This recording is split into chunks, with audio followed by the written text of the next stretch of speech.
não faz sentido a presença americana no Oriente Médio. Por que eles ainda estão lá? Esse é o Visão Libertária, sua fonte de informações descentralizadas e distribuídas. No início do ano de 2020, houve uma grande briga entre os Estados Unidos e o Irã, que quase resultou em guerra aberta. O Irã explodiu vários petroleiros no Golfo Pérsico ao longo de 2019. No início de 2020, os Estados Unidos mataram Qassem Soleimani, um grande general iraniano. O Irã retaliou jogando bombas em quartéis americanos no Iraque, mas no final a coisa se acomodou, inclusive com a promessa de Trump de retirar as tropas do Oriente Médio tão logo fosse possível. Os Estados Unidos entraram no Oriente Médio no início dos anos 2000 para retaliar os ataques às Torres Gêmeas por terroristas árabes e destruir a Al-Qaeda, que julgavam ter responsabilidade por esse ataque. Aproveitaram que estavam lá e também invadiram o Iraque devido a planos de armas de destruição em massa que julgavam existir. Mas no fundo, todo mundo sabe, havia também a questão do petróleo. Nessa época, os Estados Unidos tinham um enorme déficit de petróleo e precisavam do petróleo da região para não parar. Era importante para eles manter controle ali, porque um conflito naquela região afetaria eles diretamente. Não foi essa a desculpa que usaram para as invasões, mas certamente esse foi um fator que contou. Depois disso, nunca mais saíram de lá. Mas, de lá para cá, os americanos descobriram o fracking, uma técnica de extração de petróleo de rochas porosas, das quais existem enormes jazidas no próprio território americano. Desde então, a produção deles aumentou vertiginosamente e hoje os Estados Unidos são autossuficientes em petróleo, não precisam comprar petróleo de ninguém. Agora que não tem mais essa dependência do petróleo da região, os Estados Unidos adorariam sair do Oriente Médio. Ficar lá tem um custo enorme e não traz nenhum benefício. Isso, na verdade, já poderia ter sido feito há mais tempo. Por que, então, os Estados Unidos insistem em manter presença na região, aparentemente de forma contrária aos próprios interesses? Para entender isso, vale a pena uma olhada mais profunda nessa história. O regime iraniano e o regime da Arábia Saudita são inimigos de longa data, e ambos disputam o controle da região do Golfo Pérsico. Parte do conflito decorre de diferenças religiosas entre grupos muçulmanos xiitas e sunitas. Falamos muito sobre isso nos outros vídeos. Mas grande parte do conflito decorre também de desejos triviais de estabelecer domínio regional. Mas, para além desses fatos, por mais de 40 anos, a Arábia Saudita já conta com uma importante carta na manga em termos de sua guerra com o Irã, o apoio contínuo americano ao regime saudita. Mas por qual razão os americanos parecem tão dispostos a manter esse estranho e até injustificado apoio a um ente tão sui generis no Oriente Médio? Certamente essas relações estreitas não podem ser devido a algum apoio americano à democracia ou aos direitos humanos. O regime saudita é um dos regimes mais intolerantes e antidemocráticos do mundo. A sua classe dominante tem sido repetidamente conectada a grupos terroristas islâmicos, com a revista Foreign Policy no ano passado declarando a Arábia Saudita como o coração pulsante do credo religioso absolutista que ajudou a semear as cosmovisões da Al-Qaeda e do Estado Islâmico. Também não tem a ver com a dependência americana de importações de petróleo da região, que já foi sim um dia muito significativa, mas desde o desenvolvimento do fracking deixou de ser um fator relevante. A resposta está no fato de a Arábia Saudita estar no centro dos esforços dos Estados Unidos para manter o dólar como moeda de reserva mundial e garantir a demanda global pela dívida deles. As origens desse sistema remontam a décadas. Em 1974, o dólar americano estava em uma posição precária. Em 1971, graças aos gastos excessivos em guerras e assistencialismo interno, os Estados Unidos não conseguiam mais manter um preço global definido para o ouro, em linha com o sistema de Bretton Woods, estabelecido em 1944.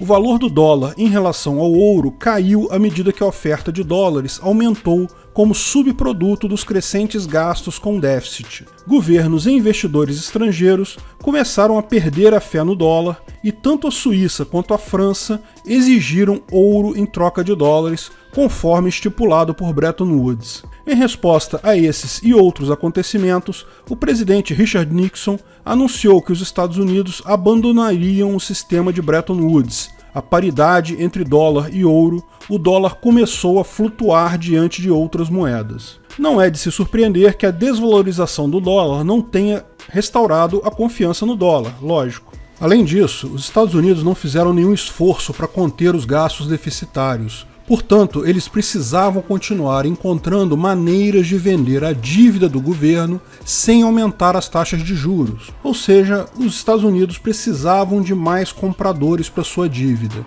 A motivação para um ajuste aumentou ainda mais depois que, em 1973, com o primeiro choque de alta do preço do petróleo no mundo, agravou ainda mais a inflação de preços provocada pelo déficit que os americanos estavam enfrentando. Em 74, a enorme enxurrada de dólares dos Estados Unidos para a maior exportadora de petróleo, da Arábia Saudita, indicou uma solução. Naquele ano, Nixon enviou o novo secretário do Tesouro dos Estados Unidos, William Simon, à Arábia Saudita com uma missão. Conforme relatado por Andrea Wong, da Bloomberg, o objetivo era neutralizar o petróleo bruto como arma econômica contra os Estados Unidos e encontrar uma maneira de persuadir a Arábia Saudita hostil a financiar o crescente déficit dos Estados Unidos com sua nova riqueza em petrodólares. A estrutura básica era surpreendentemente simples. Os Estados Unidos comprariam petróleo da Arábia Saudita e forneceriam ajuda e equipamento militar à Arábia Saudita.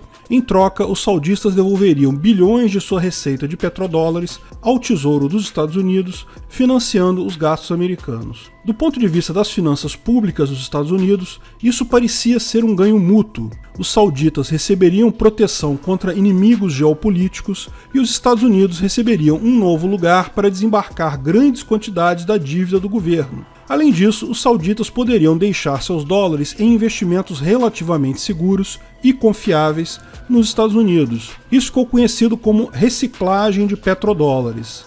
Ao gastarem em petróleo, os Estados Unidos e outros importadores de petróleo, aos quais eram obrigados a usar dólares, estavam criando uma nova demanda pela dívida americana e pelos dólares americanos. Já que a Arábia Saudita dominava a Organização dos Países Exportadores de Petróleo, a OPEP, o acordo do dólar foi estendido à OPEP em geral, o que significa que o dólar se tornou a moeda preferida para compras de petróleo em todo o mundo. Esse esquema garantiu o lugar do dólar como uma moeda de imensa importância mundial. Isso foi especialmente importante durante a década de 1970 e início da década de 80.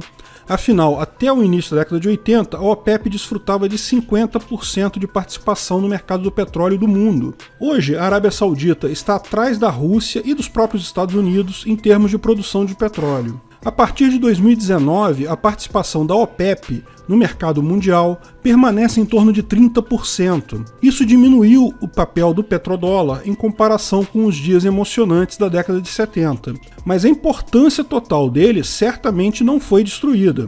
Podemos ver a importância contínua do petrodólar na política externa dos Estados Unidos, a qual continuou a antagonizar e ameaçar qualquer grande país exportador de petróleo que tentasse acabar com sua dependência do dólar. Como observado por Matthew Hatfield, da revista Harvard Political Review, não é mera coincidência que a política externa americana, especialmente beligerante, tenha sido aplicada nos regimes iraquiano, líbio e iraniano. Hatfield escreve: em 2000, Saddam Hussein, então presidente do Iraque, anunciou que o Iraque estava se movendo para vender seu petróleo em euros, ao invés de dólares. Depois do atentado de 11 de setembro de 2001, os Estados Unidos invadiram o Iraque, depuseram Saddam Hussein e converteram as vendas de petróleo do Iraque de volta ao dólar americano.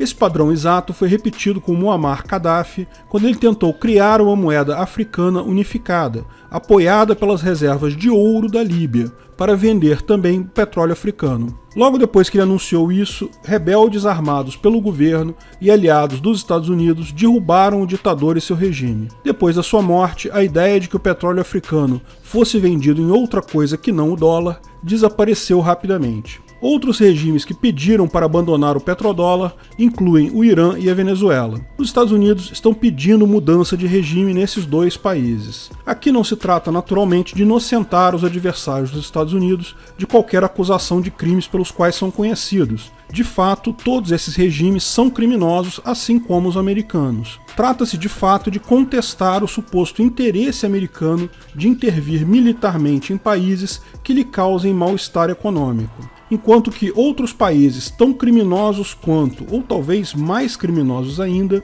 seguem livres até para esquartejar jornalistas dentro de suas embaixadas. Se você não lembra, há pouco tempo atrás, no final de 2018, o jornalista Jamal Khashoggi, um crítico da Arábia Saudita, foi torturado, esquartejado dentro de uma embaixada saudita em Istambul, na Turquia.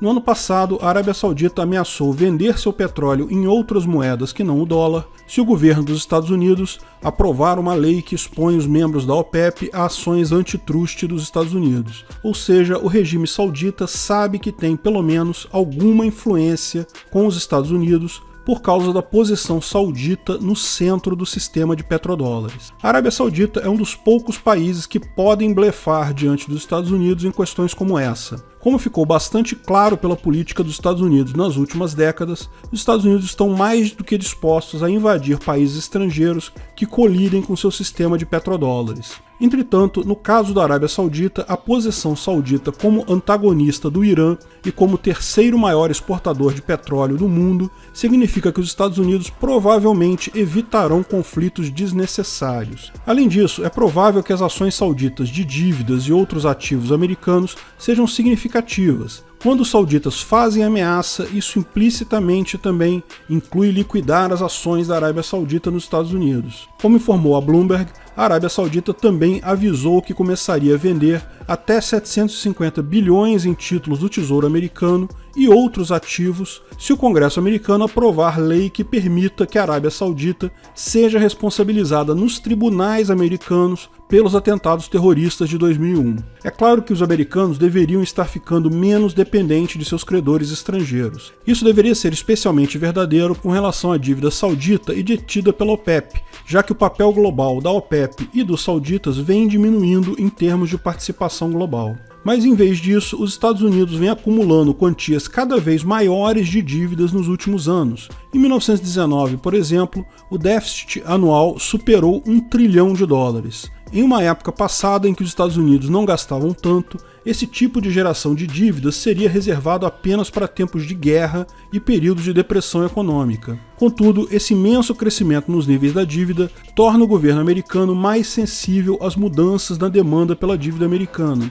E isso tornou o governo americano cada vez mais dependente da demanda externa por dívida e dólar. Ou seja, para evitar uma crise, os Estados Unidos precisam garantir que as taxas de juros permaneçam baixas e que os estrangeiros desejem comprar dólares e dívidas americanas. O terrível diagnóstico é que os Estados Unidos tornaram-se reféns da Arábia Saudita graças ao velho mal conhecido como keynesianismo. Todo esse impulso ideológico de aumento de gastos que parece ser tão convidativo em tempos de crise gera o bem conhecido problema dos ciclos econômicos. Sabedores de que em algum momento o mercado precisaria recuar e se ajustar à real situação da oferta e demanda, e que tal processo não se dá sem lágrimas pelo caminho, os mandatários da ocasião labutam o mais que podem para protelar os necessários ajustes, enquanto esperam por um milagre ou pelo fim do seu termo como presidente. Empurrar o problema para o próximo presidente é sempre uma alternativa.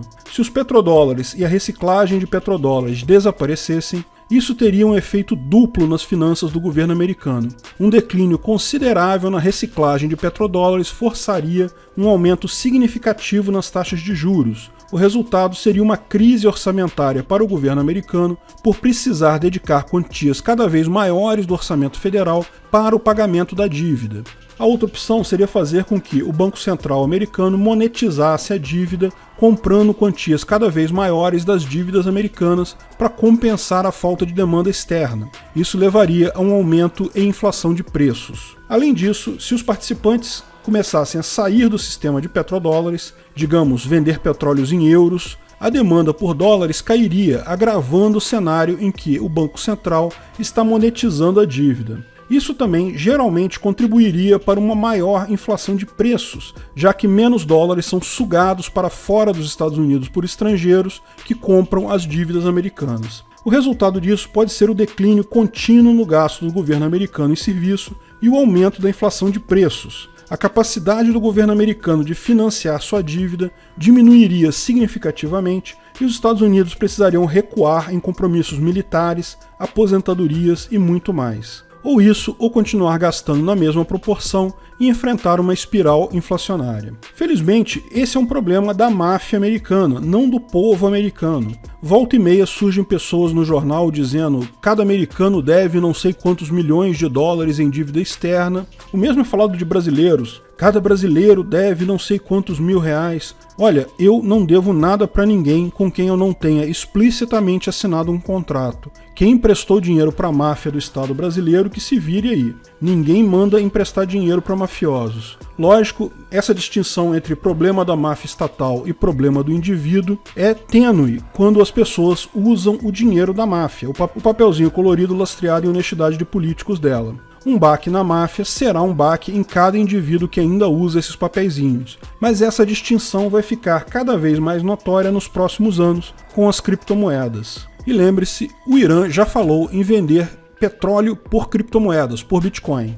No fim das contas, esse arranjo keynesiano de emitir dinheiro para reeleger os políticos americanos e todos os países, de fato, se revela bastante semelhante a casos de intoxicação por drogas pesadas. O paciente, já dependente e fora de controle, precisa de doses cada vez mais cavalares do tóxico, permanecendo refém do veneno que lhe mata, do qual não saberia viver sem. Abracadabra, demanda agregada.